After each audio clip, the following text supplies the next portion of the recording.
So today we're going to continue with Plato's Apology, and maybe just by way of some recap, um, we know that Socrates is defending himself in this dialogue by Plato, and there are various stages of defense, at least as I've tried to carve things up to make the defense seem manageable. So the first stage of defense was Socrates explaining where the accusations have come from, the accusations of his earlier accusers, more specifically. These are informal accusations that have a relation ultimately to the formal accusations that come later. We saw there that Socrates' defense was a kind of explanation that had a discussion of the human wisdom story. So if the informal accusations can be explained, then the accusations can be explained away. That's the strategy. And again, the human wisdom story was used. Stage 2 deals with the formal charges against him, corrupting the youth, and the impiety charge of not believing in the Athenian gods, but new spiritual things. And Socrates responds to those by way of cross-examination. He cross-examines the lead witness, the lead prosecutor against him, and that was Miletus, as we saw. Okay, so that's just big picture rundown of what we covered last time. Any clarifications I can offer on anything talked about last time? So that's good. We can move on to stage 3 of the defense. So if stage 1 is... Yeah, go ahead. Really quick question. So stage 1 was about defending yourself from informal arguments, and stage 2 was about what? It was his cross-examination against the formal charges. So corrupting the youth and not believing in the Athenian gods, but in other new spiritual things, as the deposition against him had it. Thank you. No problem. Okay, so then we've got stage 3. I call it the real Socrates. So this is to say some positive things about what he was doing in his life, and if he was doing what he claims in this defense, then he couldn't have been doing what he's been charged with. So we get insight into who Socrates is. I think we've already been given a bit of an insight into who he is, but we get more here. So I think one of Plato's aims in the Apology was to give the reader a sense of who Socrates is.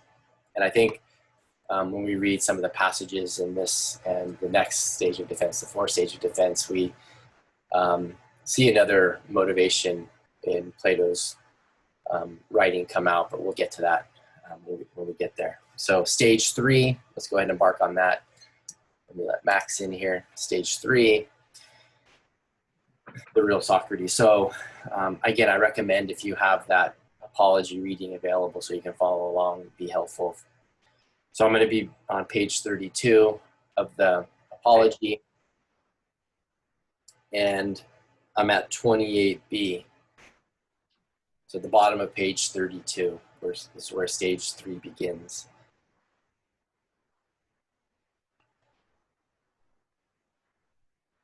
Okay, so Socrates has just concluded saying that his defense against Miletus' charges are adequate, so he's ready to move on, or is adequate, so he's ready to move on. So he says, Socrates says, someone might say, "Are you not ashamed, Socrates, to have followed the kind of occupation that has led to your being now in danger of death?" So he considers this rhetorical question once again. He considered it earlier, recall. The idea there was there may be some who are viewing his defense and thinking, well, even if the formal charges against you aren't accurate, you must have done something to put yourself now in this position where your life is in danger. So again, the rhetorical question on page 32, are you not ashamed, Socrates, to have followed the kind of occupation that has led to your being now in danger of death? So one thing about a rhetorical question, I'm sure you know, and if you don't know, it's explicitly, tacitly. Typically, a rhetorical question is a disguised statement. There's a statement that's supposed in the question, and so the statement that seems to be disguised is that that Socrates lived shamefully. Right? So note how the question's loaded. So when the question's loaded, there's some statement or other in the question that's being presupposed. Are you not ashamed, Socrates, to follow the kind of occupation that led to your now being in danger of death? Now, Socrates, he's asking this question rhetorically. And I think that Plato has Socrates do this for various reasons in the dialogue. But one key one is to give us a sense of what Socrates was doing in his life. If he wasn't out and about corrupting the youth and feeding falsities about the gods, well, what was he doing? And I think that this asking of the rhetorical question that Socrates does provides Plato with a way of telling us what Socrates was up to. At least that's one of the goals. So Socrates responds to this rhetorical question that he asks. However, I should be right to reply to him, you are wrong, sir, if you think that a man who is any good at all should take into account the risk of life or death. He should look to this only in his actions, whether what he does is right or wrong, whether he is acting like a good or a bad man. So that's his initial official response to the rhetorical question. They don't be concerned with whether or not you may face grave consequences for what you've done in your life. You should be concerned with what really matters, namely whether what you're doing is right or whether what you're doing is wrong. According to your view, according to what's being presupposed in this rhetorical question that may be in the minds of some of the jurors or the audience more generally, according to your view, all the heroes who died at Troy were inferior people, especially the son of Thetis, Achilles, who was so contemptuous of danger compared with disgrace. When he was eager to kill Hector, his goddess mother warned him, as I believe in some such words as these, quote, my child, if you avenge the death of your comrade Patroclus and you kill Hector, you will die yourself, for your death is to follow immediately after Hector's. So that's end quote. So you may know Achilles was the son of a goddess mother, so her words prophesying the future, taken to be authoritative. And the thought there is, well, Hector killed Patroclus, who was a dear friend of Achilles. Achilles wants to avenge his dear friend's death, killing Hector. His mother says, if you kill Hector, then you will die soon thereafter. If you've seen the movie Troy, Brad Pitt is, I think, the lead actor of that movie. Get a little bit of the history of what happens in Homer's The Iliad. So, and Achilles is one of the key heroes of the Iliad, as many of you may know. So Socrates here, he's got a brilliant move, right? He's appealing to Achilles, and the appeal to Achilles is going to resonate with the members of the jury because Achilles is a hero. So if you can establish a kind of precedence with Achilles, then that's favorable for the defense, for his defense here. Yes, awesome movie, Adam, for sure.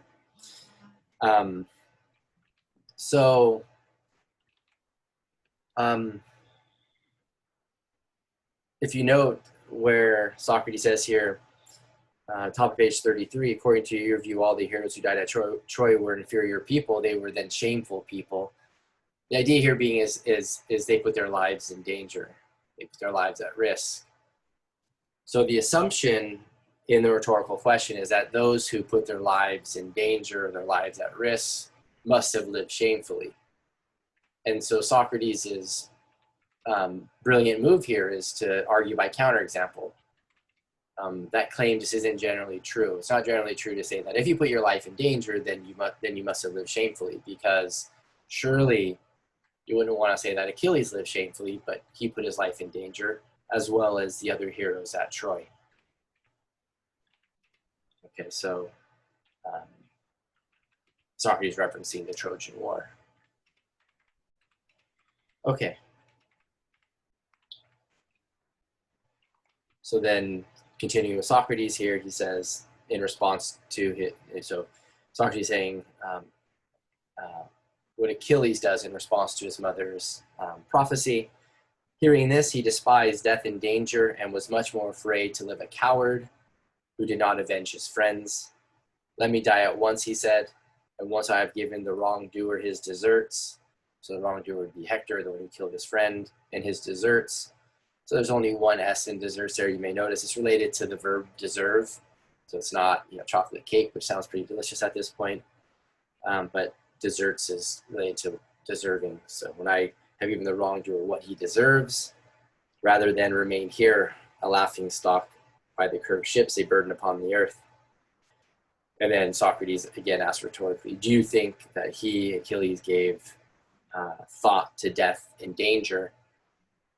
The obvious answer there is no, he didn't. He thought that he needed to avenge Patroclus's death. That's the right thing to do. That's a courageous thing. That's the honorable thing to do. And so he didn't think about death or the danger that he put himself in, even though it was going to be, a matter of fact that he dies shortly thereafter. So Socrates is conceiving of this rhetorical question that has concealed in it the statement that those who put their lives in danger or at risk live shamefully. The Achilles counterexample goes against that. But that's really just step one, if you think about it. There's a counterexample here to the claim that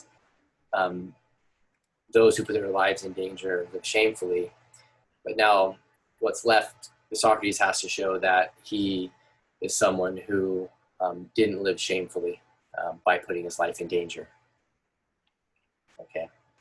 As it stands at this point, he may have a counterexample to the general claim that's being presupposed in a rhetorical question, but he needs to show that he himself didn't act dishonorably or shamefully by putting his life in danger by doing what he was doing in Athens to put himself now on trial where his life is at risk, where one of the live possibilities is capital punishment or death for living as he did. So Socrates continues. He's going to engage in step two in trying to show that he didn't live shamefully.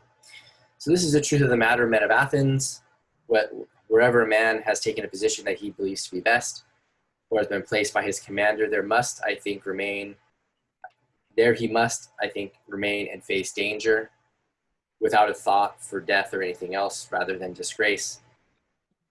It would have been a dreadful way to behave, men of Athens, if at Potidea, if Amphipolis and Delium, actual locations where Socrates was stationed in the military, I had, at the risk of death like anyone else, remained at my post where those who had elected to command had ordered me, and then when the god ordered me, as I thought and believed to live life of a philosopher, to examine myself and others, I had abandoned my post for fear of death or anything else.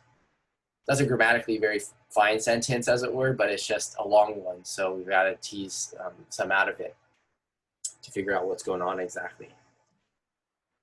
So again, the big picture thing he's trying to do here is he's trying to say that he didn't live shamefully by living the way in which he lived. And in this passage, we see at least why Socrates thinks that he's on trial, and it's for living the life of a philosopher. And this relates back to those early accusations, doesn't it? Remember, the early accusations were basically default accusations against anybody who's living the philosopher's life. So those who were practicing or practicing a naturalist philosophy, they were considered atheists, and that was deeply problematic. Deeply problematic, especially if you're going to teach the youth about these atheistic beliefs. Okay. So he claims here that he would have acted shamefully had he, in his life at one and the same time, had kept his military post. If he had kept his post where he was commanded to stay by his military, superiors. But when the god had commanded him to practice philosophy, he would have fled his post, as if philosophy were a kind of post to occupy in this life, a post that could lead to danger, just like a military post could. So he's saying that he would have acted shamefully had he kept his military posts, which he did. He was considered, by all accounts, to have been a courageous military man in Athens. And then had he abandoned his philosophy post that the god had ordered him to, then he would have lived shamefully. Okay. But of course, he doesn't abandon his philosophy post, so we can infer then he didn't act shamefully. So you're not acting shamefully if you keep your post that your military superior tells you need to occupy. Likewise, if a god who's a superior commands you to practice philosophy, you don't act shamefully if you keep your post. So by keeping his philosopher's post, he's not acting shamefully, and he can put himself in the camp with Achilles and the other heroes at Troy. Now, Socrates isn't claiming that he's as great as Achilles or great as the war heroes at Troy, but at least he belongs in the camp of not acting shamefully. Max, do you have a question or comment? Oh, no, sorry. Oh, no, just checking. Okay, any questions or comments about that? So I think that's really step 2 in this initial third stage of defense. So he goes on to say, that would have been a dreadful thing. I'm at 29a on page 33. That would have been a dreadful thing. And then I might truly have justly been brought here for not believing that there are gods, disobeying the oracle, fearing death, and thinking I was wise when I was not. Right, so if he were to abandon his philosophy post, where he'd have done that because, suppose, Miletus, he gets the indictment from Miletus, and then he's like, oh boy, my life is in danger now, I better stop practicing philosophy. Then, he says, then I would have acted shamefully. And then people could have said to me that I don't really believe in the gods, because presumably, at least according to Socrates' account, there's the god who's commanding him or ordering him to practice philosophy. So if you were to abandon his philosophy post, then someone could say, you don't really believe in the gods, because if you really believe in the gods, then you would keep your post. Okay. And he includes in this list not just, not believing in the gods, but disobeying the oracle that told him to remember, or that claimed that there was none wiser than he was. And then he tried to interpret the oracle. We remember that from earlier in the dialogue. To think oneself wise when one's not, and to fear death. Okay. No one knows whether death, he continues at 29b, no one knows whether death may not be the greatest of all blessings for a man, yet men fear it as if they knew that it is the greatest of evils. Okay, so death, it could turn out, for all we know, to be the greatest of all blessings, but people fear it as if it's the greatest of all evils for us. And surely it is the most blameworthy ignorance to believe that one knows what one does not know. So that's a powerful sentence. And surely it is the most blameworthy ignorance to believe that one knows what one does not know. And we saw many, didn't we, who claimed to know what they didn't know. The politicians, the poets, and the craftspeople were those who had this most blameworthy kind of ignorance. In later texts, this gets classified as a kind of arrogance. And the Socratic method, again in later dialogues, is discussed by Plato through the mouth of Socrates as a kind of cure for our ignorance, or cure for our our overconfidence, our arrogance when it comes to forming beliefs about the world. And many people claim to have knowledge about death being this evil thing, so it would be a very it'd be considered among the most blameworthy types of ignorance to claim to know that death is the greatest of evils. It is perhaps on this point, Socrates continues again at 29b. It is perhaps on this point, in this respect, gentlemen, that I differ from the majority of men. And if I were to claim that I'm wiser than anyone in anything, so here's something positive that's interesting that he notes here. If I'm wiser than anyone in anything, it would be in this, that I have no adequate knowledge of things in the underworld. So we're told earlier that what makes Socrates such that none is wiser than he is the fact that he's aware of the fact that he doesn't have the knowledge. But here he adds a little wrinkle. He says, I don't know what happens in the underworld, basically in the afterlife. Okay. I don't have knowledge of the afterlife.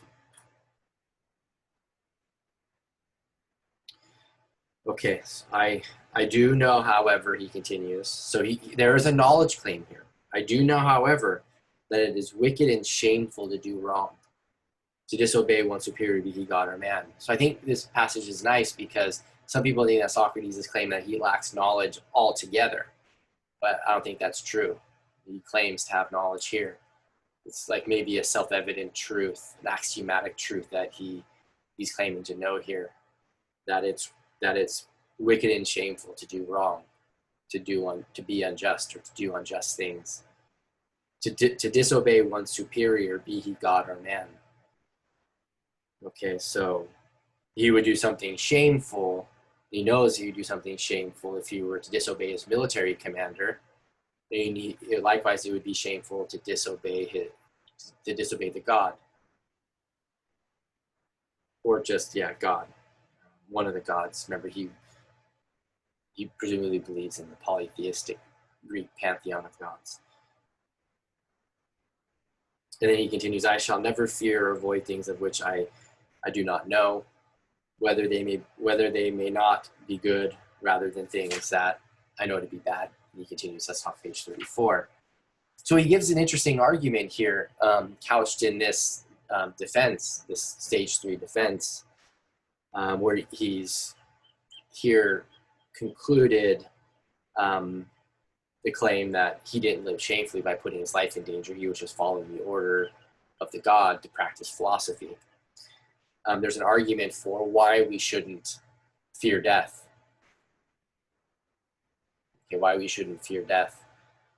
And the argument is basically that we don't know what death brings. We shouldn't fear those things that we don't know is a premise in that argument, it appears. So we shouldn't fear that which we don't know. We don't know what death brings, so we shouldn't fear death. Okay.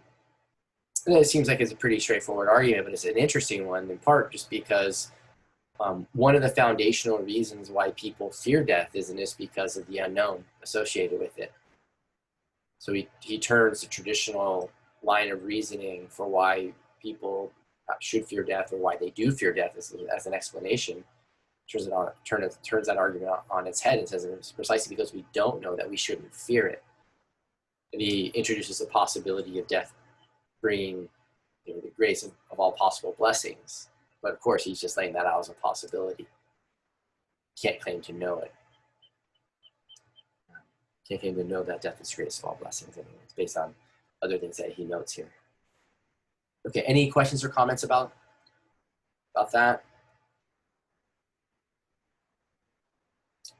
So again, the defense here is the real Socrates. I think we've now seen a sense of what's going on with Socrates, who he was. He was someone who was loyal to the military commands of those who were elected in ancient Athens, and he was loyal to the god telling him to practice philosophy. Any comments or questions? Sorry, Go ahead. question. Of course. Is that a side note, or like a part of his argument? Because I don't understand how humans should not. How then? Well, I mean, in a sense, he's doing what he should do, but yeah, I mean, he's giving us a sense of like Plato's, I think, through Socrates. This may very well be who Socrates was in various ways. He's someone who didn't fear death, and he offered his reasons for why. And in a sense, he's trying to say that figures like Achilles, and then he's now included in that bunch who don't fear death when it comes to things like keeping your post. And in general, he doesn't fear death because we know what it brings. Now, to say that you shouldn't fear death doesn't mean that as a matter of fact you won't. It's just that should be something you strive right for in your life. So when you talk about something, when you say that something should be the case, that's something that you strive toward upholding. Is that helpful?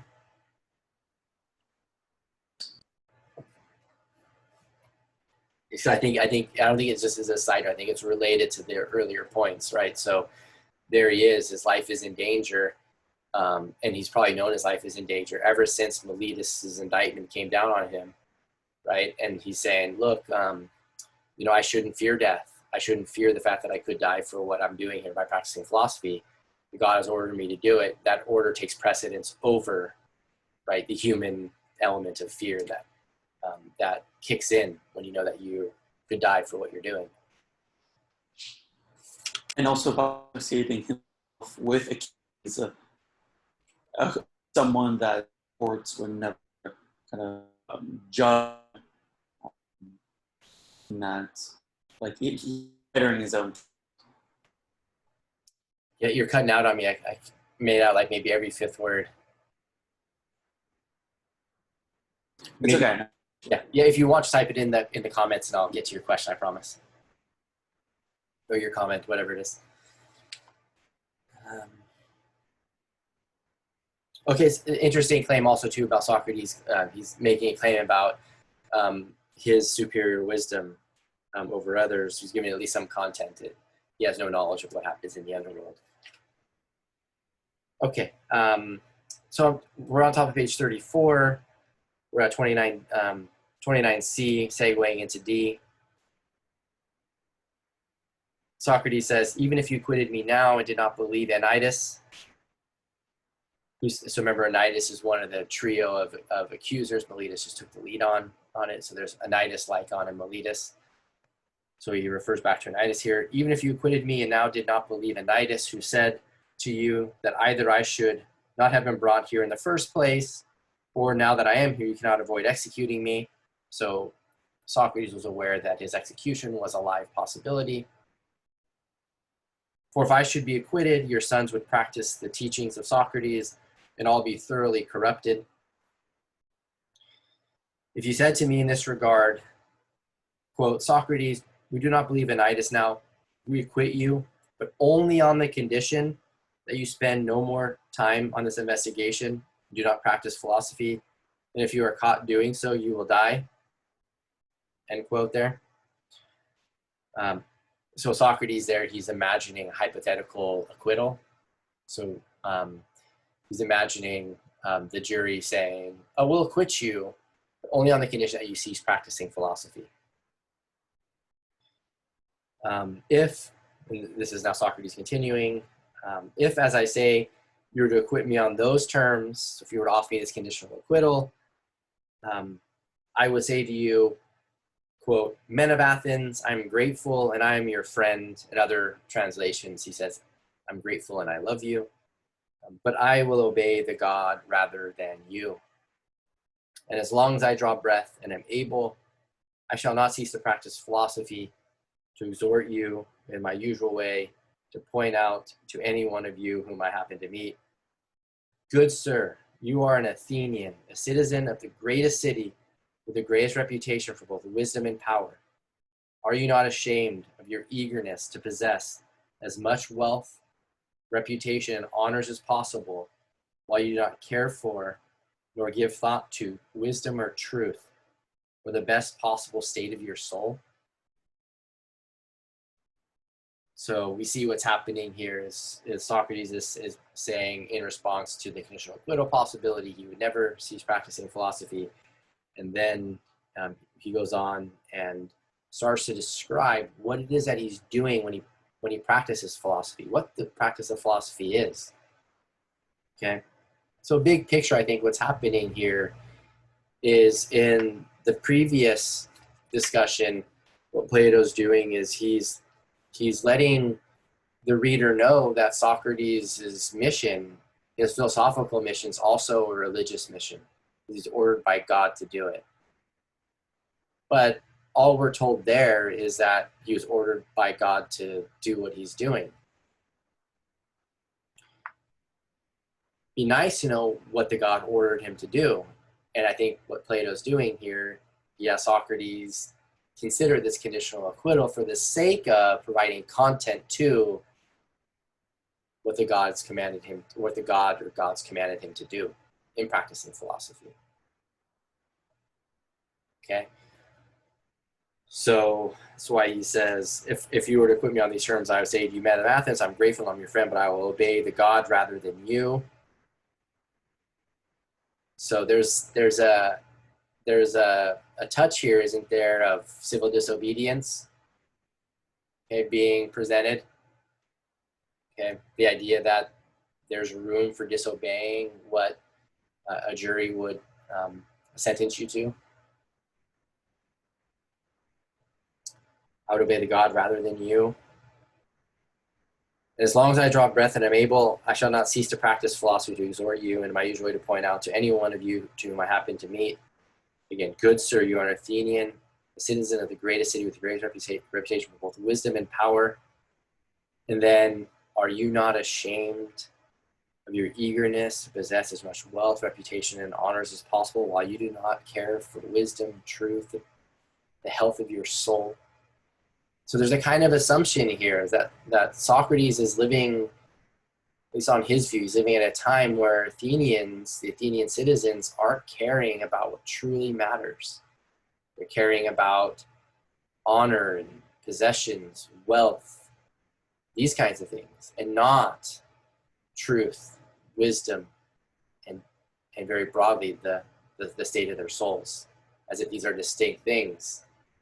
Success and wealth and honor and these things are, bodily and egotistical, relate to your psychology, but then there's what's good for you, the overall health of your soul, truth and wisdom. Then if one of you disputes this and says that he does care, so if someone stands forward and says, no, I care about the state of my soul, I care about wisdom and truth more than I care about possessions, Socrates continues, I shall not let him go at once or leave him, but I shall question him, examine him, and test him.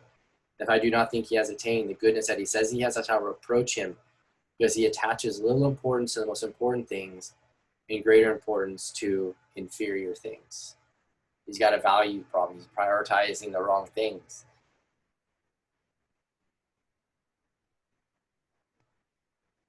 Okay. So we know that Socrates went around and tried to interpret the oracle, and he went around trying to find someone wiser than he, and that has something to do with his philosophical mission.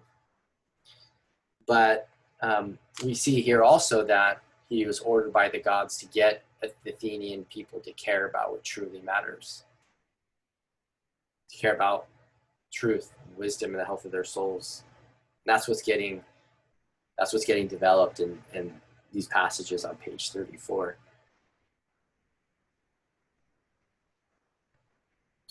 So we're at 30a on page 34. Socrates continues, I shall treat in this way anyone I happen to meet, young and old, citizen and stranger, and more so to the citizens because you are more kindred to me. Be sure that this is what the God orders me to do. And I think there's no greater blessing for the city than my service to the God.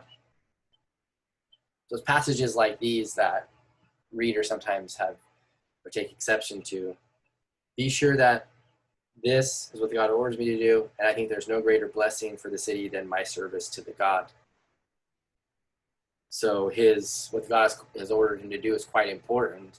Some people take Socrates to be taking himself to be pretty important in these passages. I think that passages like this, they they, I think, capture something else that Plato is really, really good at. He's good at, one at the same time, showing us who Socrates was, giving us a portrait of who he was. He was the one that's likely closest to Socrates among all those who've written about him, but also giving us a sense of why it is that members of the jury and Athenians, perhaps more generally, may have been skeptical about who he was, as he's saying these things that are pretty radical. Right? Here's this command of the god for me to get Athenians to care about these things, and this is one of the most important things, if not the most important thing to Athenian society, and that makes him seem like he's pretty self-important. And so there's this kind of tension that, you know, Plato is really good at developing and trying to draw out. For those of you who are interested, the Apology is considered one of the later dialogues in Plato's scholarship, Plato's writings. So it's not one of these early ones. Developed it later with a lot of hindsight. You know, he was very intentional about what he was writing. And we get a sense of some of the tension here. It's like, gosh, can you really take him seriously? Because if he's saying what he's saying, then that's pretty awesome. But if we take him very seriously, maybe he's a little too self-important. That's maybe been some people's thinking.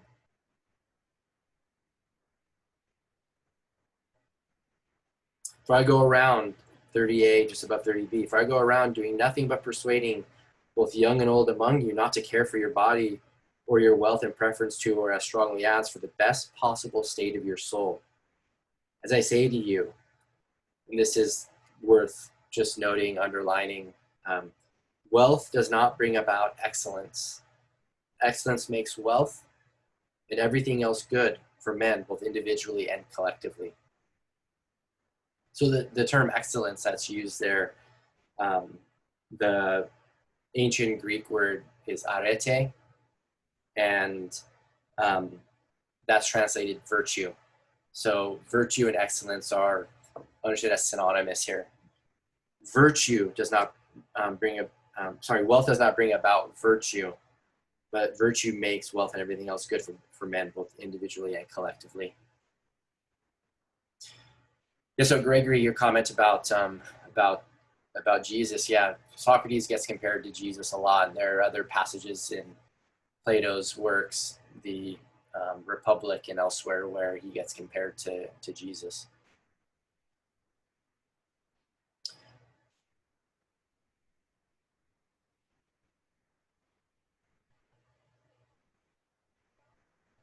Okay.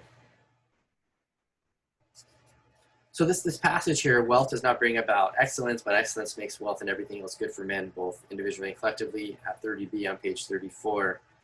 This reveals a value theory. So remember, in an ethical theory, there's a normative theory, a theory of rightness and wrongness, theory of how we should live, you know, in an ethical sense, a theory of obligation, theory of what's permitted to do, ethically speaking. And then there's a value theory, which is a theory of goodness and badness, a theory of intrinsic goodness and intrinsic badness, conversely. And here we get the theory of intrinsic goodness laid out. So we see here that the one thing, at least here in the Apology, that's being endorsed as intrinsically good is virtue. And one of the ways of understanding something that's intrinsically good, recall, it's the kind of good that makes other good things good. And so virtue is the kind of thing that makes wealth good. So remember, when I first introduced a value theory to you, I gave you an example of an extrinsically good thing, at least a paradigmatic extrinsic good, which is money. I did so on purpose. I mean, wealth and money could be used interchangeably here. So, you know, wealth, money is the kind of thing that is good when it produces virtuous states of the soul.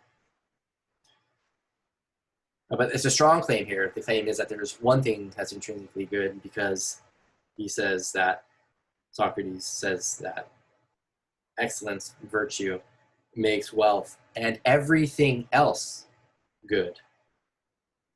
So it's the one thing that makes other things good. Okay. So we get the Socrates' value theory here laid out. One thing is intrinsically good, virtue. Then you could reason from there that the one thing that would be intrinsically bad would be vice, which is the opposite of virtue.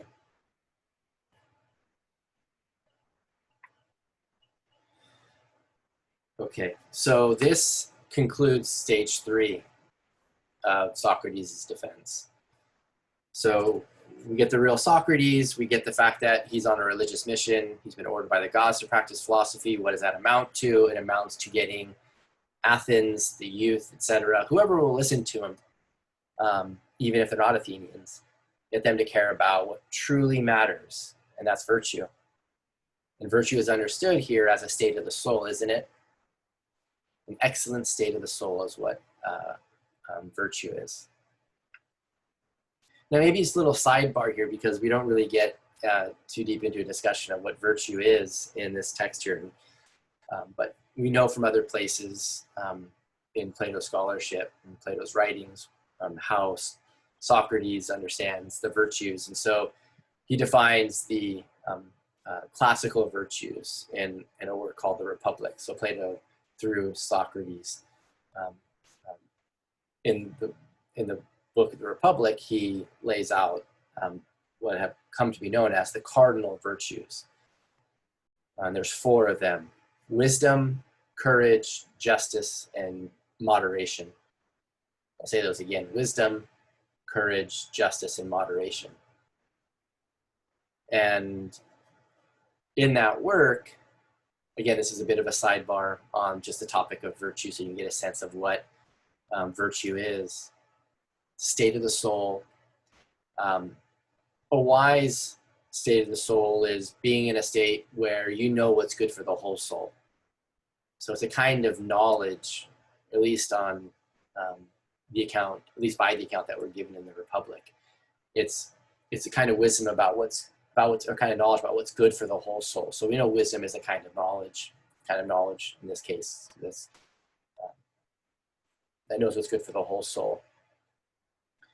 And then courage is going to be related to fear, at least as it's developed in the Republic. And it's going to be a kind of knowledge about what things are to be feared and what things are not to be feared. And this lines up with some general ideas, some general thoughts about how courage can't exist unless there's fear in the neighborhood, where courage is a kind of response to fear, isn't it? And so in the Republic, we're given this kind of like this intellectual understanding of what courage is, this kind of set of knowledge, this knowledge about what's to be feared and what's not to be feared. But there are other accounts that have been given of courage from the ancient period, most notably in the work of Aristotle, which has courage be a kind of emotional response where you respond just right to the feelings of fear. Okay, so it's a feeling type response. You allow just the right amount of fear in. You don't allow it to control you. And Aristotle, he talks about how there's how courage is this exact state in between states of deficiency in the soul, where you have cowardice on the one hand, where you respond too much to fear. And if you respond too little to the fear, you're not courageous, you're in fact reckless. So that's just to give you a sense of this sense of how some of these ancient philosophers understood the virtue of courage. And then there's justice. The way Plato describes justice in the Republic. I have to be kind of brief here, as I can go on and on, because the Republic is a dialogue focused on the question of the nature of justice. The central question is, what is justice? But the idea he ends up arriving at, it's basically a kind of balance in the soul, where each part of the soul does what it's supposed to do and performs its function. Some have defined justice is a kind of giving others what they're due. Okay, giving of others of what they're due. And then temperance or moderation, the fourth of the cardinal virtues, is typically defined as a kind of, again, a kind of harmony of the soul where the right amount of pleasure is enjoyed, not too much, not too little. That's at least how Aristotle likes to describe it. Plato in the Republic describes moderation as a kind of harmony in the soul where each part of the soul allows reason to rule in the soul. Pretty abstract idea. Aristotle's is probably a bit less abstract and more initially understandable. He understands moderation as related to responding to the allowance of pleasure in one's life. Okay. So that was just a little sidebar on the cardinal virtues. Later in the medieval period, in case you're curious, the theological virtues were developed. Some of you may know what they are. If you don't, they're faith, hope, and love. Faith, hope, and sometimes love is defined as charity. Faith, hope, and charity. To round out our discussion of the virtues. Okay.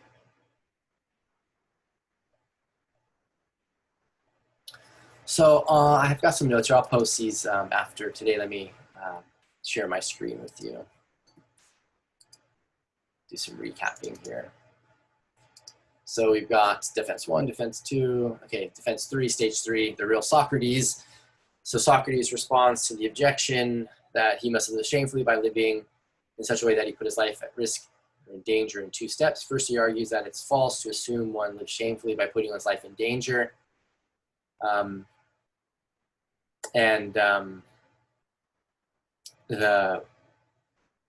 manner in which he argues here for the falsity of this assumption is the counterexample. He appeals to Achilles and the other heroes at Troy. And second, he argues that like Achilles and other Greek heroes, he acted honorably by doing what is right, even though he put his life in danger by doing so. Because he was following the commands of his superiors, be they God or man. And I discussed this parenthetical. The key difference from other people in terms of wisdom would be not having knowledge about what happens in the afterlife. And then B, just big picture points here. Socrates responds to the possibility of a conditional acquittal based on Socrates agreeing never to practice philosophy again. He claims that he would never cease practicing philosophy because the gods ordered him to do so for the sake of Athenians and others to care about what really matters, and that's virtue. Okay. Okay, so we're moving on to 4 here, Socrates' table turning move. Okay. I haven't uploaded the notes yet, Marco. I was going to get through all of them this time and then post them tonight after the lecture. Okay, so we're on page 34. This is going to be stage 4 of the defense. Socrates turns the tables on the Athenian jury. Okay. Everybody doing okay? Hanging in there? All right. Good. So Socrates continues now by saying, "This I corrupt the young. This advice must be harmful. But if anyone says that I give different advice, he is talking nonsense. On this point, I would say to you, men of Athens, whether you believe in Nidus or not, whether you acquit me or not, do so on the understanding that this is my course of action, even if I am to face death many times. Do not create a disturbance, gentlemen, but abide by my request not to cry out at what I say, but to listen, for I think it will be to your advantage to listen. And I'm about to say other things at which you are, that you will perhaps cry out about." So Socrates, Plato seems to be showing Socrates here. He's the one in control. Right? You may want to cry out at what I'm going to say here, okay? But please remember your place. Remember where you're at. This is a courtroom, and let's keep things right unemotional as possible. Okay, so by no means do this. Be sure that if you kill a sort of man I say I am, you will not harm me more than yourselves. Neither Miletus nor Nitus, anyone else perhaps for that matter, can harm me in any way. He could not harm me, for I do not think it is permitted that a better man be harmed by a worse. Certainly he might kill me, or perhaps banish or disfranchise me, send me to another province and another place to live where I don't know the language, which he and maybe others think to be great harm, but I don't think so. So even if you were to kill me, banish me, etc., you would not harm me. So I think he is doing himself, he continues, this is on page 35 at 30D, I think he is doing himself much greater harm, doing what he is doing now, attempting to have a man executed unjustly. Indeed, men of Athens, I am far from making a defense now on my own behalf, as might be thought, but on yours, to prevent you from wrongdoing by mistreating God's gift to you, by condemning me. For if you kill me, you will not easily find another like me. Okay, so you see what's going on here. We see what stage 4 of the defense is. It's a defense, but it's no longer Socrates defending himself. He's defending Athens against itself. So stage 4 of the defense is Socrates defending Athens against itself because it's about to do something unjust. It's about to harm itself. Okay, so we get this initial argument, don't we? Earlier in the passage, Socrates claims that Miletus and Nitus, others won't be able to harm him. Why not? Because he doesn't think, Socrates does not think it's permitted that a better man be harmed by a worse man or by a worse person. Okay, so I think this idea in the sentence here, the term permitted is important. Okay, I don't think it's permitted that a better man be harmed by a worse. So this is why Miletus and Nitus, Lycon, and others can't harm Socrates. Socrates, of course, would then have to be better than these men in a certain respect, and better, the way in which better than could be defined would be in terms of being more virtuous, perhaps. Okay.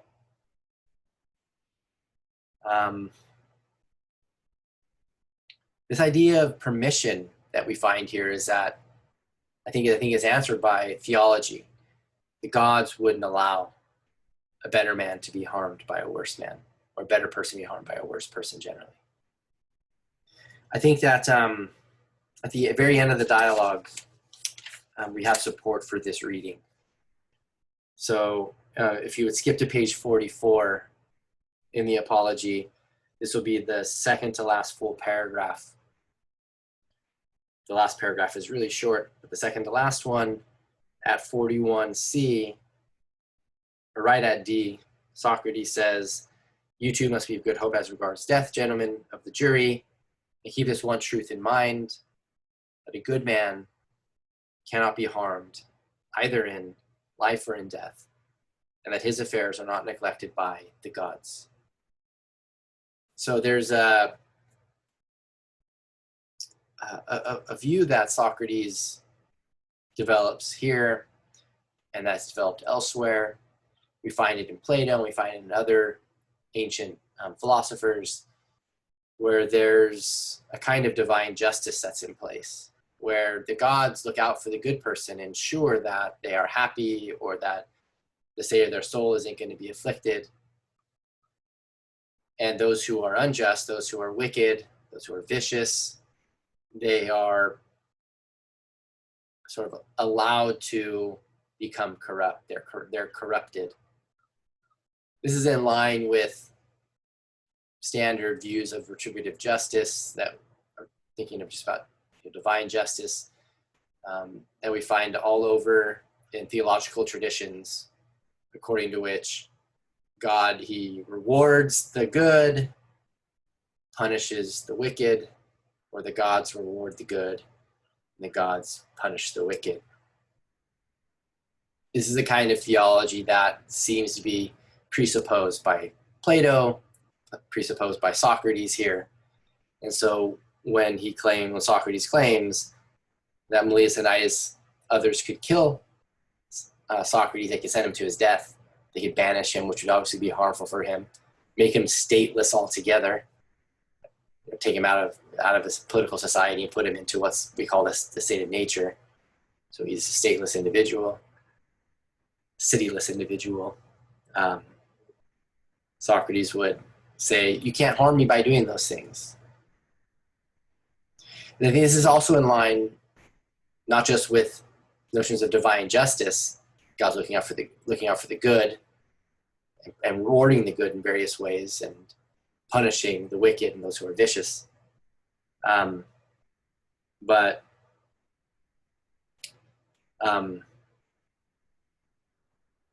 it's also related to other ideas that seem relevant, related to what we talked about last time, involving this presupposition that human nature is dual, that there's something physical about us, bodily about us, and there's something soulful about us. And surely harming the body by ending the existence of the body, or by, otherwise punishing the physical body, that's not harming Socrates, because Socrates is not the body. He's that soulful part. And evidence that Socrates thinks these kinds of things is found in the fifth of the 5 dialogues. So when I sent out the reading on the Apologies from a work, as I noted, a compilation of Plato's writings called the 5 Dialogues, the last of them is called the Phaedo, and in that work, Socrates, he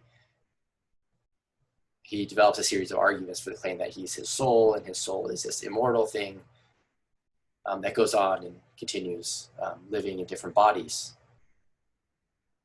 So he's not his body, so you can't harm, by harming his body, you're not harming him, is essential, seems to be a central idea here. So we have, when we unpack what's going on in this passage by thinking about other texts and what might be presupposed in ancient Greek thinking, right, we can understand why it is that Socrates thinks that killing him and banishing him wouldn't harm him. Okay. I think a bit more would have to be said to square the idea of why it is that a better man can't be harmed by a worse man, but that would take us pretty far afield from the text. So, any questions or comments about any of this discussion here? As Socrates turns the tables. Let's see here.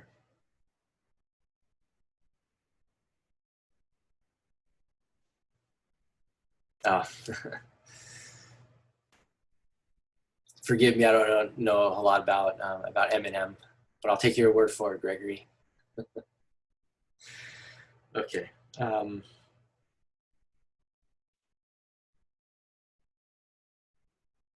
Okay, so the true way in which someone is corrupted or made worse is by doing that which is unjust.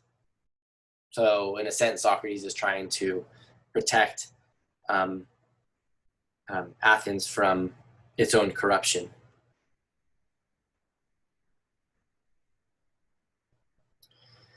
Okay, and there's a bit more of this tension, isn't there, that we've noted.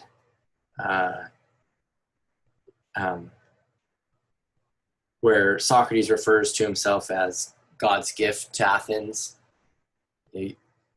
You might think the average Athenian, the average person who's sitting in on the jury is thinking, can we take this man seriously?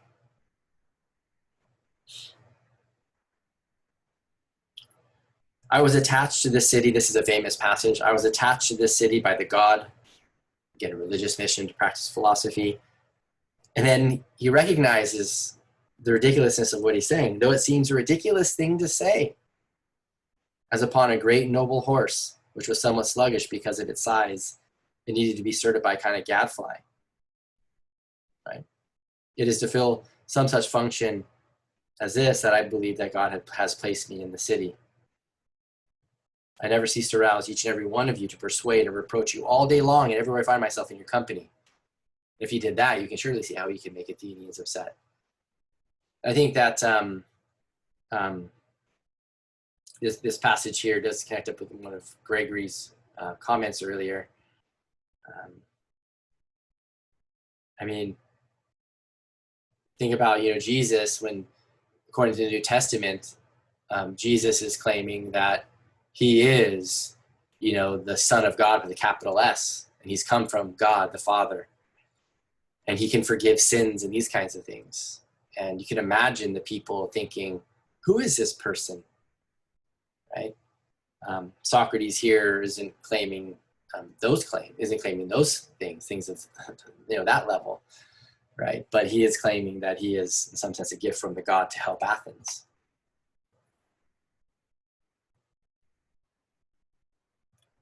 Okay. So yeah, let me just see what I've got. I'll share my screen with you again. I think this one's just real straightforward. 4a, stage 4. Socrates ceases defending himself for the sake of defending Athens. Socrates senses that Athens is about to try to kill a person unjustly, which is a true harm. Socrates makes the surprising claim that neither Miletus nor Anytus nor Lycon can harm him, even if they were to banish or kill him. Disfranchise and make him a cityless or stateless individual. Okay, then from here we get a series of other steps, other topics, and again, if it's noted here, if there's time to discuss these things, so let's go through some of these points here. So I like to divide things up into those 4 stages, and then after that, we're on to what Gregory mentioned. There's some dissing that starts happening, but it's not rife with that. That's not the only thing that happens in what follows. So we see that Socrates claims that his mission was a private one, not a public one. So he never set out to be a statesperson. So on the bottom of page 35, maybe before I get there, I just note that just above the passage I'm going to read on page 35 at 31b, Socrates, he provides some evidence for his mission. He neglected his own personal care in terms of seeking resources. So he lived basically a life of poverty. He went against human nature. So that's supposed to provide some support for his mission, being divinely inspired. But also his poverty, that seems to be a challenge to those who claim that he is a sophist. So remember, in some of the informal charges against him, he was someone who made the weak argument appear stronger by claiming that they were lumping him in with the sophist thinkers, the sophist teachers who were accepting quite a bit of money to teach people how to speak well in the public arena. Socrates saying, like, look, I'm impoverished, so I wasn't clearly accepting money from people. There's stories about Socrates in other works where he was pretty temperate, pretty moderate in his consumption of resources, of food. Friends would worry about his well-being. So among those who liked him, they would send him packages of food and he would eat just what he needed and then send the rest back, so as not to overindulge. So bottom page 35, this is going to be the paragraph that carries over to page 36. Socrates says, "It may seem strange that while I go around to give advice privately and interfere in private affairs, I do not venture to go to the assembly and there advise the city. You've heard me give the reason for this in many places. I have a divine and spiritual sign which Miletus has ridiculed in his deposition. So one of the reasons for reading this passage is I mentioned this last time, yesterday's lecture, about how Socrates had this daemon figure he claimed was guiding him in his life. This began when I was a child. It is a voice. And whenever it speaks, it turns me away from something I'm about to do. Never encourages me to do anything. So in this way, it kind of has a negative influence. It stops him from doing things as opposed to tells him positively to do things. This is what has prevented me from taking part in public affairs, and I think it was quite right to prevent me." And then he goes on to claim that had he sought the political life, he wouldn't have lived as long as he did. There are issues with honesty and justice in Athens, given its current state, given the current focus on things related to seeking success and wealth and the like. Okay. So Socrates, as I say here in 5C, stays within the bounds of individual conversation, small group conversation, exhorting Athenians and others to care for virtue. Okay, other things maybe to highlight be Socrates, he won't supplicate the jury. So if you want to know those passages here, I won't read all of them. Page 38 at 34C, really through 35D, you have Socrates handling what I have noted here in 6. So by supplicate the jury, he means he's not going to try to get them to, he's not going to try to sway them. He's not going to try to sway them in the usual means where he brings in family members who are depressed and crying, and he's not going to wail and plead for them to have a light sentence on him and the like. To do such things would be dishonorable, it wouldn't be just, and not consistent with being pious.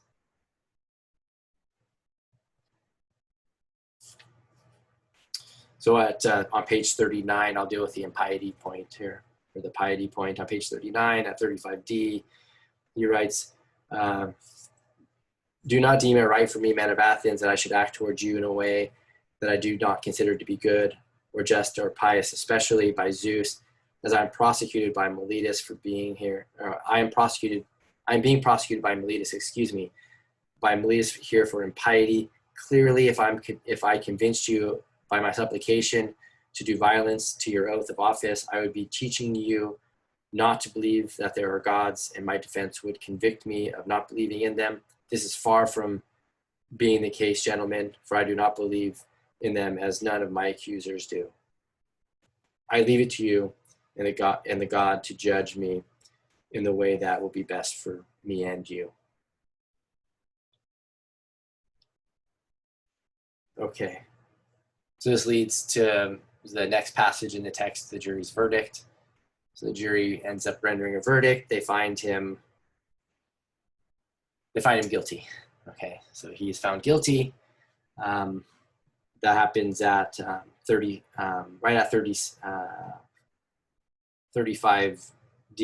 36A.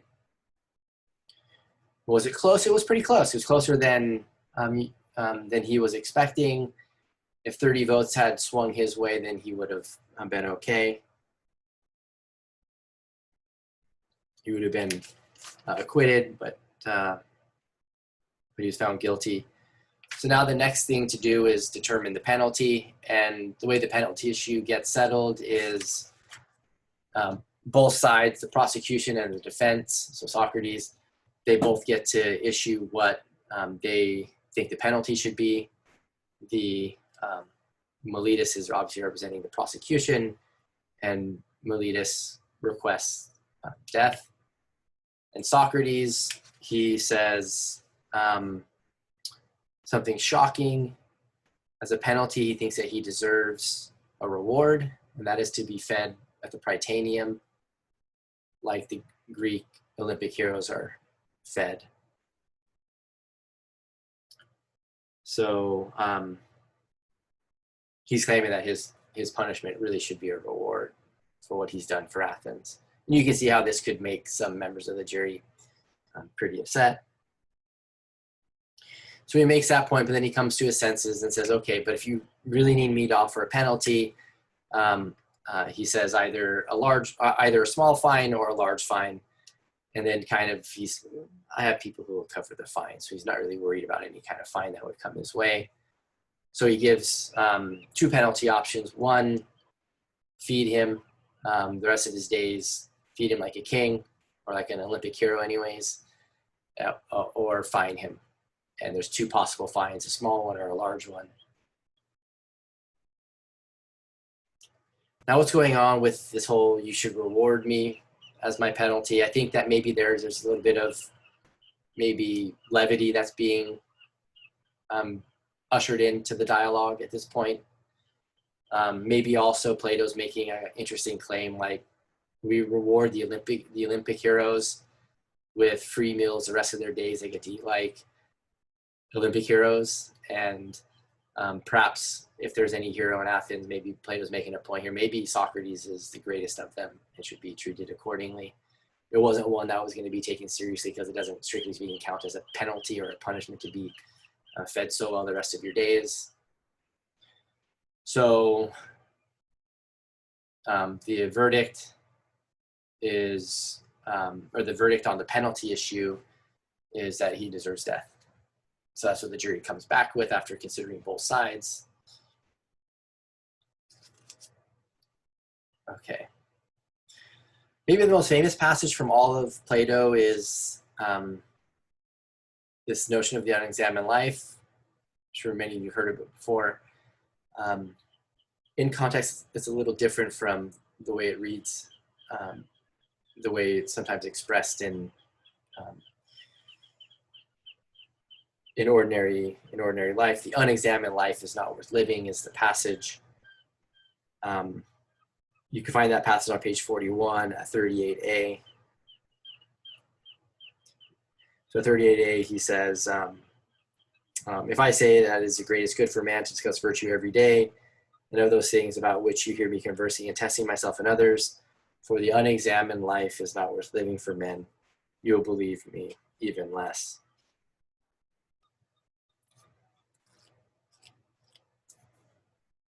So in context, we know what it means to have a life of examination.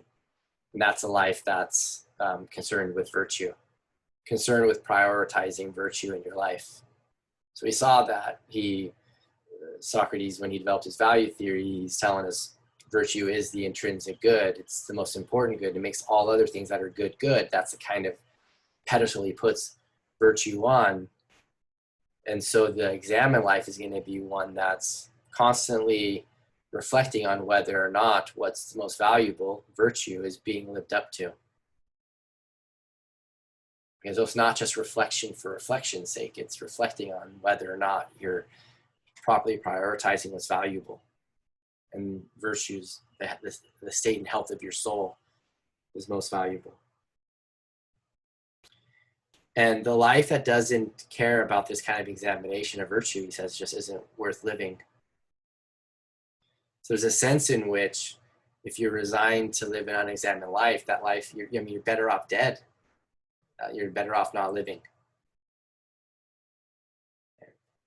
Better to be dead than to be unjust. Better to be dead than to be vicious. Those lives aren't even worth living.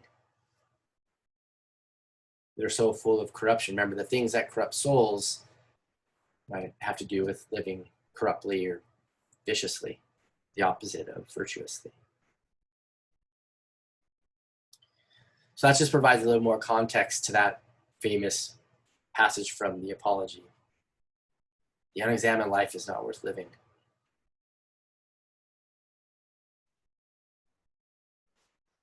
To those against him at his trial, this is where he starts dissing a bit. Responsibility is going to rest on those who voted for the death penalty. They did wrong, so they're going to be responsible, and that's going to be harmful. That's going to harm them in the ways that people can be harmed soulfully.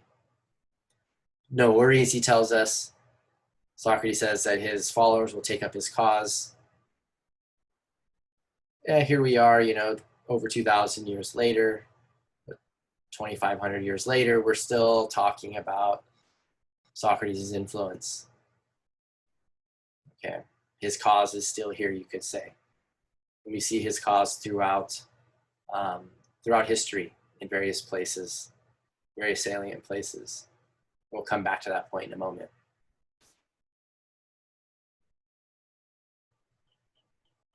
To those for him at the trial, he wants to console them a little bit and say, don't worry, my daemon, my personal God figure that guides me, has been guiding me since I was a youth. It's not warning him, so that tells him that he's on the right track. Okay, it gives him some kind of assurance. And then he offers two views of death. He knows his death is imminent. So he actually gives a couple possibilities here. One is that death is just a dreamless sleep. Okay, death is just a dreamless sleep. It's like a blank. And then, but maybe it's this really great thing where you're reincarnated, or you have another form of existence after this life, and you get to hang around past philosophers and poets and the like and loved ones, and maybe it's a great thing. Maybe it's a perfectly good thing. Those are two possibilities he considers. He says neither of those are bad. Again, they're just possibilities. And you might take exception to the first possibility, right? When he claims that death might just be a dreamless sleep. You might think that's a bad thing if that's forever, you know what I mean? He doesn't really consider the forever aspect.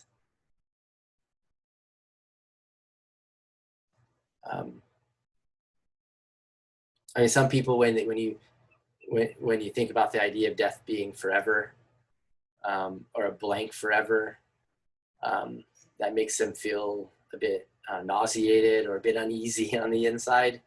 Some philosophers have thought that that's the point at which we start doing philosophy, because you're taking seriously your mortality, which is just, perhaps a starting point for philosophy, because it gets you to think about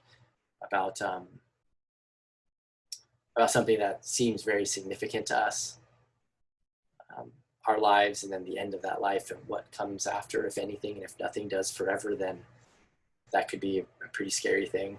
Of course, we know for Socrates, you don't know, so you shouldn't be scared.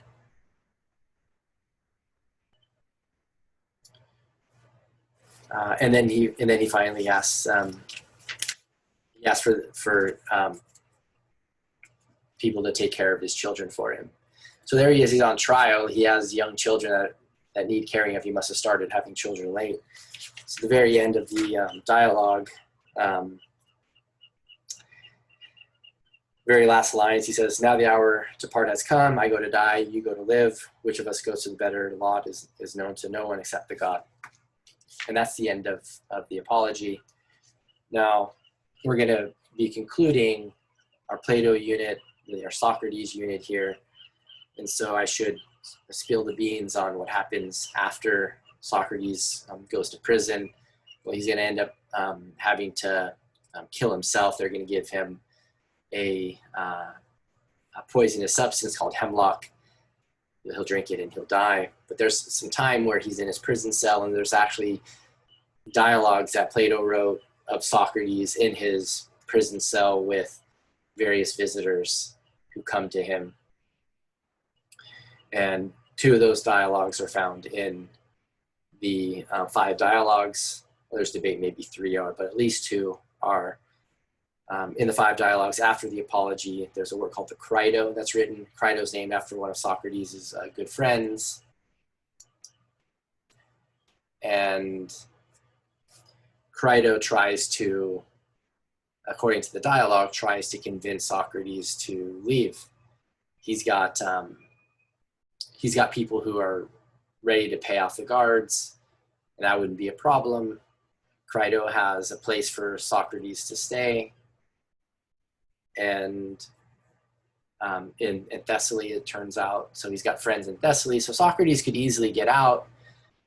And so Socrates ends up arguing that he can't leave, in a sense that he shouldn't leave.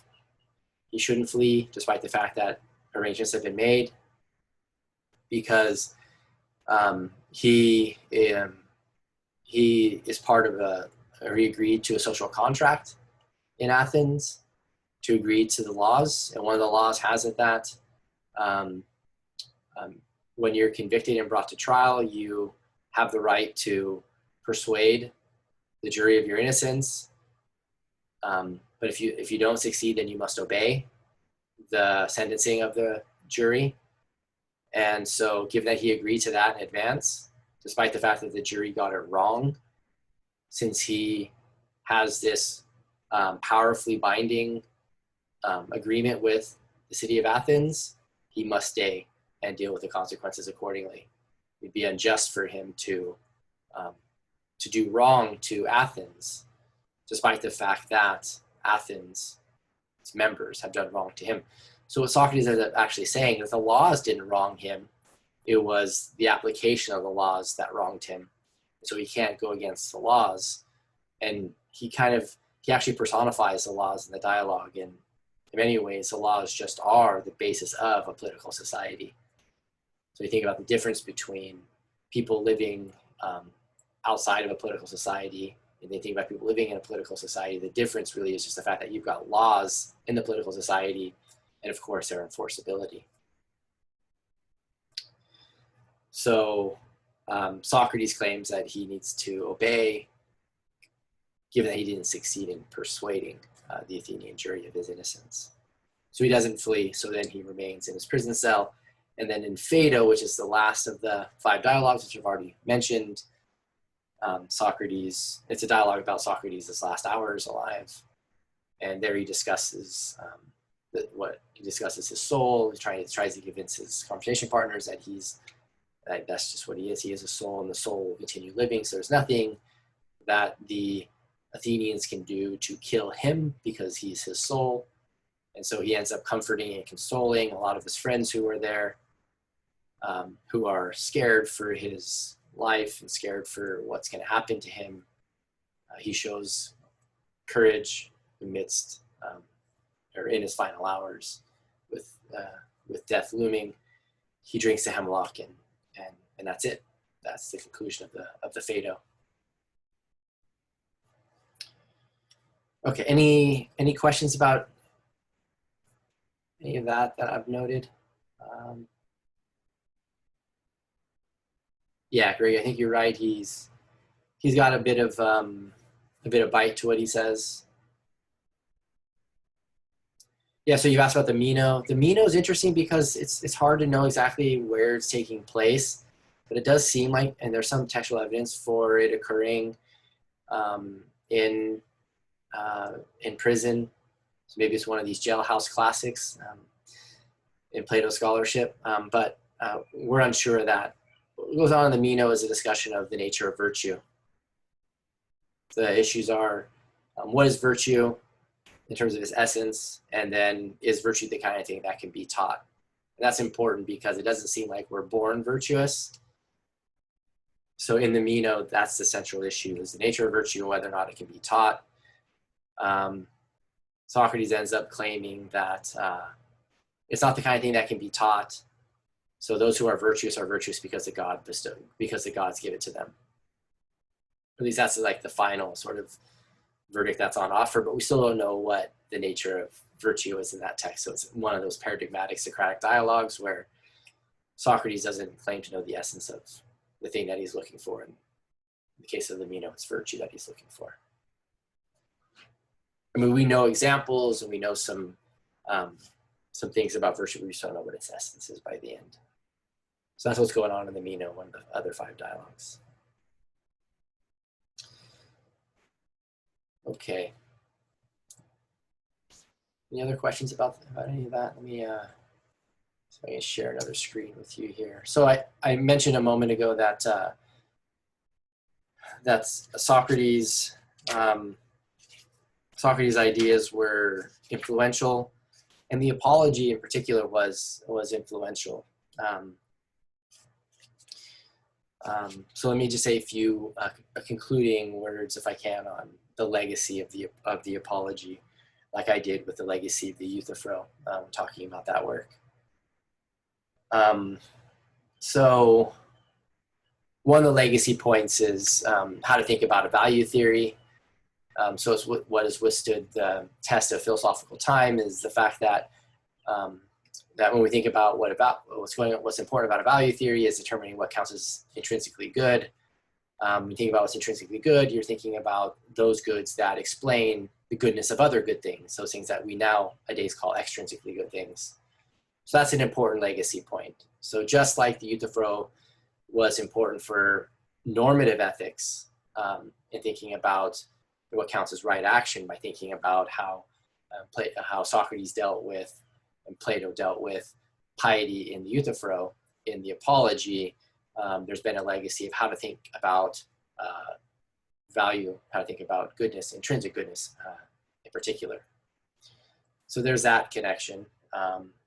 Then there's another connection. Many people take Socrates to have developed a kind of virtue ethics. So there are different ethical frameworks, as you can imagine. We talked about Abelard's last week. He developed an intentionalist view where the location of morality is going to be found in an agent's intentions, or consenting to desires, as he laid it out.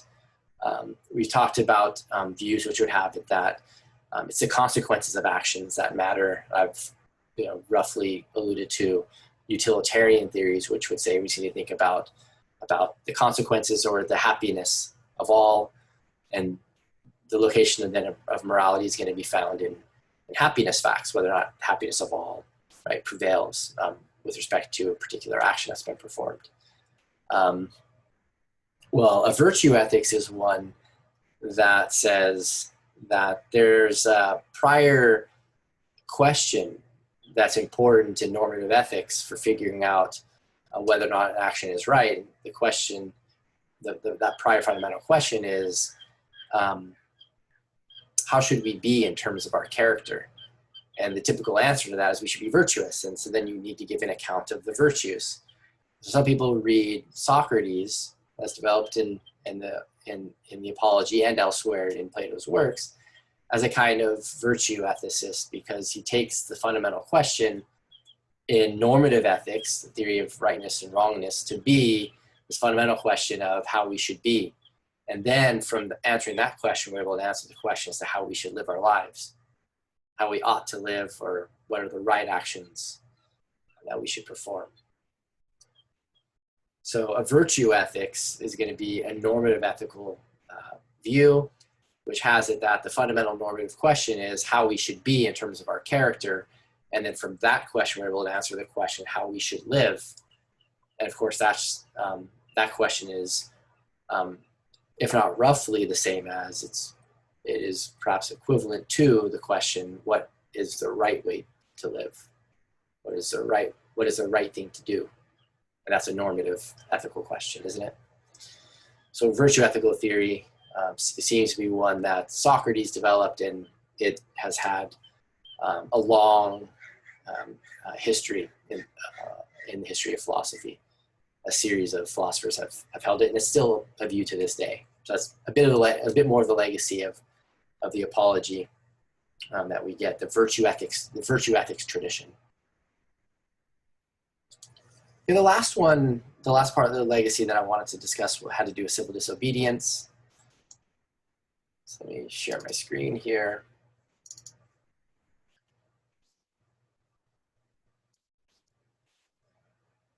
So we've got figures who were influenced by Socrates' civil disobedience, which we get really from the Apology. There seems to be a bit of a retraction in the Crito, so we'll have to maybe set that aside. But remember when Socrates claims, like, in response to the conditional acquittal possibility, he says, I'll obey the God over the state. So that serves as a philosophical basis for claiming that, look, we can't civilly disobey. So think about civil disobedience, you should be thinking about disobeying the civil authorities or the political authorities. And Henry David Thoreau is someone who's known historically for advocating for civil disobedience. Here's a passage from his work, Civil Disobedience. Thoreau also wrote Walden, which many of you may have heard about and even read. How does it become a man to behave toward the American government today? So here we're talking like pre-1850s when he wrote Civil Disobedience. I answered that he cannot without disgrace be associated with it. I cannot for an instance recognize that political organization as my government. With this, the slaves' government also. So Thoreau was deeply opposed to American slavery and wrote Civil Disobedience partly in response to slavery, but he was also opposed to the Mexican-American War. He was opposed to it, thought that Americans were doing unjust things to try to seize on land opportunities. So many of you may know that he refused to pay his taxes and got jailed for doing so. Fortunately, he had friends who helped him get out, but he did have to spend the night in jail for failing to pay taxes. He failed to pay his taxes because he didn't agree with American policies, thought that his taxes were going to support evil things like slavery and wars. Further passages here from civil disobedience. Must a citizen ever for a moment or in the least degree resign his conscience to the legislator? Why has every man a conscience then? I think about Socrates and his conscience in response to those who would tell him to cease practicing philosophy in order to be acquitted. Right? I think we should first be men. We should be men first or people first and subjects afterward. It is not desirable to cultivate a respect for the law so much as for the right meaning for the just, for the good, right? The only obligation which I have a right to assume is to do at any time what I think is right. It's a famous passage. Another one from civil disobedience that's famous. All men recognize the right to revolution, that is, the right to refuse allegiance to and to resist the government when its tyranny or its inefficiency are great and unendurable. Okay. And King, Martin Luther King Jr., who's another one who was influenced by Socrates. I didn't provide a passage here that references Socrates, but if you were to read his letter from Birmingham jail, he does quote Socrates and champion Socrates as an advocate of civil disobedience. Here's a passage from King. One may well ask, how can you advocate breaking some laws and obeying others? The answer is found in the fact that there are two types of laws. There are just and unjust laws. I would agree with St. Augustine. St. Augustine is a philosopher from 4th and 5th century of the current era, famous founding Christian thinker. That an unjust law is no law at all. Now, what is the difference between the two? How does one determine when a law is just or unjust? A just law is a man-made code that squares with the moral law or God's law. An unjust law is a code that is out of harmony with the moral law or God's law.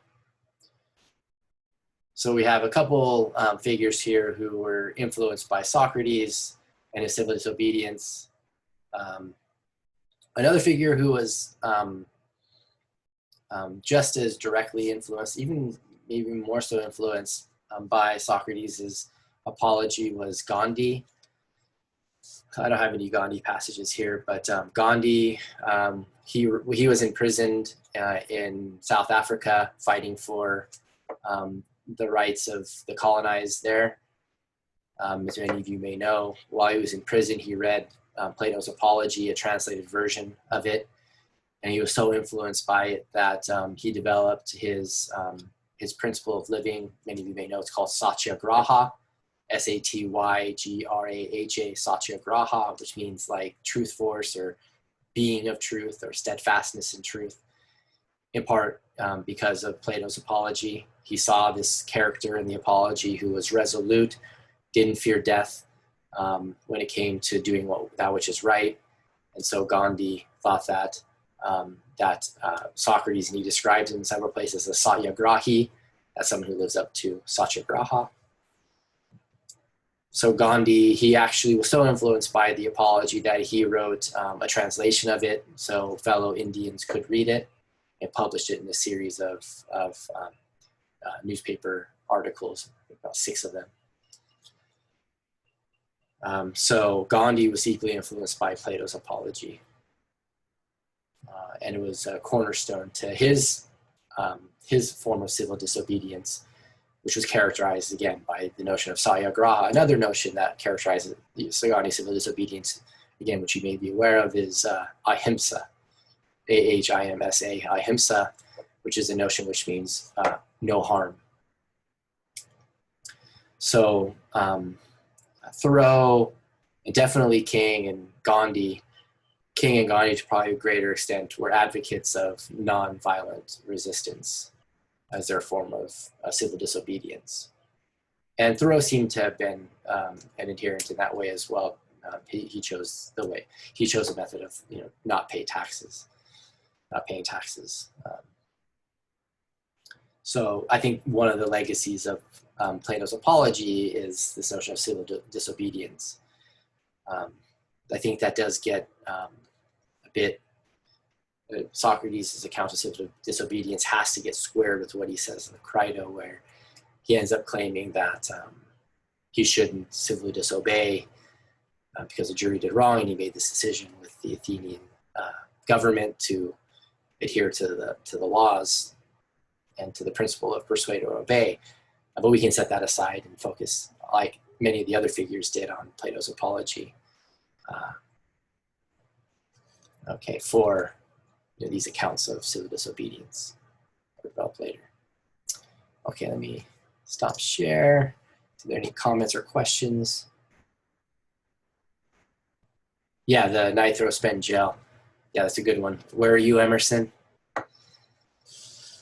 Any questions or comments in conclusion here before we close things down for the lecture week here? Anything I can answer?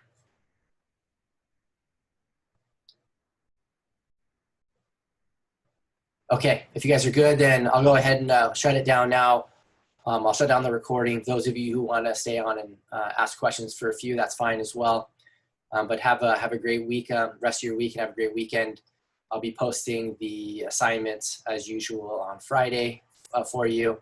And I'm about 5 or so weekly assignments in, and we'll be continuing grading. So the grades will just be coming up in bunches as I get to those. If you have any questions on how I've graded you, you'll note that I give pretty extensive comments. There's going to be a key. But if you do have questions, feel free to let me know. If I miss something, that does happen. So don't be bashful in asking questions about that, especially if I miss something.